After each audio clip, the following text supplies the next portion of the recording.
Oui, merci Monsieur le maire, mes chers collègues.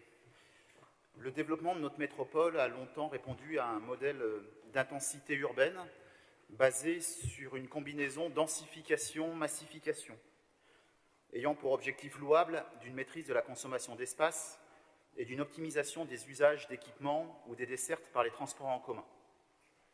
La ville de Lyon a d'ailleurs regagné 100 000 habitants depuis les années 90, principalement, essentiellement grâce à la densification. Ce modèle de ville compacte et d'intensification urbaine est aussi prôné par l'État depuis longtemps et inscrit dans la récente loi climat avec le chantier zéro artificialisation. Même le rapport de la conférence citoyenne pour le climat émet des propositions pour la densification de la ville existante. Mais pour aborder plus sereinement ce débat, le vrai sujet, en fait, est bien sûr celui de la qualité urbaine, qui lui-même conditionne l'acceptabilité de la densification. Finalement, tout est question de curseur. Force est de constater que le projet Pardieu, dans sa programmation actuelle, positionnerait le curseur d'acceptabilité du projet dans le rouge. Nous sommes toutes et tous convaincus qu'il faut changer de modèle, construire une métropole à taille humaine, avec une activité économique diversifiée, avec une cohabitation de toutes les mobilités. Et surtout une métropole habitable où l'on peut se loger. C'est une demande forte des habitants et habitantes qui ne peuvent pas accepter de vivre à des dizaines de kilomètres de leur lieu de travail. C'est une demande récurrente des entreprises, car le manque de logement est un frein à leur attractivité, et nous l'avons évoqué dans une délibération précédente sur la politique du logement social. Ce nouveau modèle que nous proposons passe par des réorientations fortes de projets déjà engagés, et l'opération Pardieu en est un.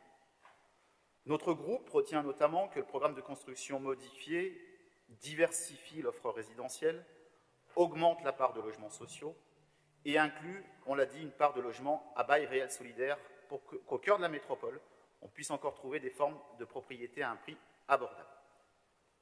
On ne peut pas soutenir qu'il y a moins d'une heure que la ville de Lyon ne construirait pas suffisamment de logements dans les années à venir et de ne pas faire preuve de bienveillance lorsqu'on fait plus de place au logement social dans ce projet majeur situé en cœur de ville. Enfin, au plan économique, nous n'oublions pas que la Pardieu est le deuxième pôle tertiaire et de décision de France. Bien sûr, le volume d'emploi y est porté par les grands comptes et les grandes entreprises. Mais aujourd'hui, nous sommes là encore dans un moment de transition. D'abord, le marché de la Pardieu est actuellement tiré par les TPE et PME, qui sont à la recherche de surfaces beaucoup plus restreintes. Et par ailleurs, il subsiste beaucoup d'inconnus sur les formes que va prendre le travail, notamment dans les grandes entreprises. Je pense bien sûr à l'éventuelle augmentation du télétravail. On manque certes encore de recul, mais la sagesse nous pousse à ne pas envisager un développement comme on pensait des années 70 jusqu'aux années 2010. Désormais, les entreprises tertiaires privilégient le principe du flex office selon un ratio de 0,7 ou 0,8 postes par personne. Il nous faut désormais une offre immobilière plus flexible et plus sobre ou plus frugale, comme on le souhaite. Ce que je trouve intéressant dans la configuration de l'agglomération, c'est cette multiplicité des pôles et la volonté de la métropole, c'est de rééquilibrer le territoire entre son centre et sa périphérie.